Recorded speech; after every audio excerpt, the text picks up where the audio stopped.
Party के अंदर अंतर्कलह, संगठन की कमजोरी, पार्टी नेताओं के बागी तेवरों के साथ कांग्रेस पार्टी का चुनाव 40 से अधिक सीटों पर फंस गया है। प्रदेश में सरकार बनाने के लिए 46 विधायकों की आवश्यकता होती है। चुनाव के अंतिम दौर में आते आते हुड्डा के लिए सीएम की कुर्सी दूर होती नजर आ रही है। हरियाणा विधानसभा चुनाव से जुड़ी महत्वपूर्ण जानकारी, चुनावी विश्लेषण, जनता के रुझान और सटीक एग्जिट पोल जानने के लिए हमारे चैनल को सब्सक्राइब करें और देखते रहिए चलते चलते दो खबर। हरियाणा विधानसभा का चुनाव अब अपने अंतिम दौर में प्रवेश कर चुका है। 3 तारीख के बाद चुनाव प्रचार बंद हो जाएगा और फिर पार्टी प्रत्याशी को संगठन और कार्यकर्ताओं की जरूरत होने वाली है। पार्टी के नेता यह स्वीकार भी करते हैं कि कांग्रेस नेताओं की अंदरूनी लड़ाई की वजह से हरियाणा में पिछले 10 से भी अधिक वर्षों से संगठन तैयार नहीं हो पाया है। वहीं बीजेपी और अन्य क्षेत्रीय दल संगठन के मामले में कांग्रेस से कहीं आगे है। संगठन की कमी और मोदी लहर में 2019 के विधानसभा चुनावों में कांग्रेस 26 सीटों पर जमानत नहीं बचा पाई थी। अब की बार सरकार बनाने के लिए कांग्रेस पार्टी को इन सीटों पर जीत दर्ज करनी ही करनी पड़ेगी, नहीं तो प्रदेश में फिर से बीजेपी तीसरी बार सरकार बनाती हुई देखी जाएगी। 2019 में जिन 26 सीटों पर कांग्रेस की जमानत जब्त हो गई थी वो इस प्रकार से है: अंबाला कैंट, अंबाला ग्रामीण, यमुनानगर, शाहबाद, नीलोखेड़ी, इंद्री, पानीपत ग्रामीण, उचाना, जुलाना, जींद, उकलाना, नारनौंद, हासी, बरवाला, भिवानी, अटेली, नांगल चौधरी, गुरुग्राम, बादशाहपुर, सोहना, पटौदी, नरवाना, टोहाना, फतेहाबाद, रानिया और सिरसा। पार्टी की केंद्रीय चुनाव समिति ने इन सीटों पर नए प्रत्याशियों को उतारा है। टिकट कटने के कारण इन सीटों पर कांग्रेस के पुराने स्थापित नेता नाराज हो गए हैं और अब विद्रोही सुर में पार्टी की खिलाफत करने लगे हैं। इन 26 सीटों का चुनाव जहां पहले ही मुश्किल में फंसा हुआ था, वही और 14 सीटों पर भी बागी नेताओं ने हुड्डा और कांग्रेस के सरकार बनाने के सपने में खलल डाल दी है।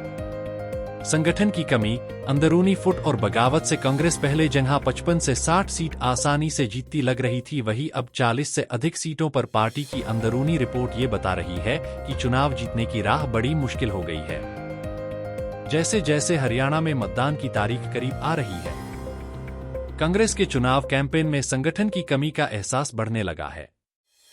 अब सभी नेता अपनी बूथ मैनेजमेंट के लिए हाथ पांव मारते देखे जाने लगे हैं। जहां प्रत्येक बूथ पर चुनावी बस्ते लगाना एक बड़ी समस्या बन गया है, वहीं कांग्रेस के बागी नेता इस काम को और मुश्किल करते दिखाई दे रहे हैं। अभी तक कांग्रेस ने अपनी 14 विधानसभा सीटों से 24 से अधिक बागी नेताओं को बाहर कर दिया है। ये नेता अपनी टिकट कट जाने से पार्टी के विरोध में या तो चुनाव लड़ रहे हैं या कांग्रेस प्रत्याशी के लिए मुश्किलें पैदा कर रहे हैं। कांग्रेस ने अपने 24 नेताओं पर कार्रवाई कर दी है। हरियाणा विधानसभा चुनाव के बीच कांग्रेस ने 24 बागी नेताओं को बाहर का रास्ता दिखाया है। पार्टी ने 8 नेताओं को अभी हाल में निकाला है। उससे पहले 13 नेताओं को बाहर किया था। वहीं 3 नेताओं पर शुरू में ही कार्रवाई कर दी थी। बताया जा रहा है कि यह सभी नेता हरियाणा विधानसभा चुनाव में टिकट नए मिलने और पार्टी की ओर से उनकी अनदेखी किए जाने से नाराज थे और कुछ नेता पार्टी उम्मीदवार को सपोर्ट नहीं कर रहे थे। पार्टी अध्यक्ष उद्यभान की सिफारिश पर सभी नेताओं को पार्टी से निकाला गया है। इन नेताओं की नाराजगी की वजह से कांग्रेस पार्टी की इन सीटों पर चुनाव जीतने की उम्मीदों पर भी पानी फिरता दिख रहा है। कुमारी सैलजा जैसी सीनियर नेता से लेकर पार्टी में संगठन स्तर तक के नेता अपनी उपेक्षा से दुखी दिखाई दे रहे हैं। कांग्रेस की इन 14 सीटों पर बगावत की वजह से चुनाव फंस गया है और चुनाव के अंतिम दौर में आकर पार्टी जहां सैलजा को मनाने में कामयाब रही, तो इन नेताओं को पार्टी से बाहर का रास्ता दिखा दिया है। ऐसे में ये कदम कांग्रेस को हरियाणा चुनाव में कितना भारी पड़ने वाला है, इसके संकेत मिलने शुरू हो गए हैं। सूत्रों के अनुसार कांग्रेस की आंतरिक रिपोर्ट चिंताजनक बताई जा रही है। पार्टी ने राहुल गांधी और प्रियंका गांधी के रोड शो से कुछ डैमेज कंट्रोल करने की कोशिश की है, मगर इसका कितना असर पड़ेगा ये तो केवल परिणाम के दिन ही पता चल पाएगा। फिलहाल पार्टी के बागी नेताओं के तेवर से जो सीटें फंसती दिख रही है वो इस प्रकार है। उनमें से कलायत, पानीपत ग्रामीण, गुहला, जींद, पुंडरी, नीलोखेड़ी, उचाना, दादरी, भिवानी, भवानी खेड़ा, पृथला, तिगाम, अंबाला कैंट और बहादुरगढ़ है। कलायत विधानसभा से टिकट कटने से निर्दलीय चुनाव लड़ रही अनीता ढुल के कारण अब इस सीट पर कांग्रेस को भारी नुकसान होता दिखाई दे रहा है। पानीपत ग्रामीण से विजय जैन विद्रोही होने से अब पार्टी के लिए मुश्किलें बढ़ गई है। इसी तरह घोला सीट पर नरेश ढांड के बागी तेवरों की वजह से उन्हें अब पार्टी से निकाल दिया गया है।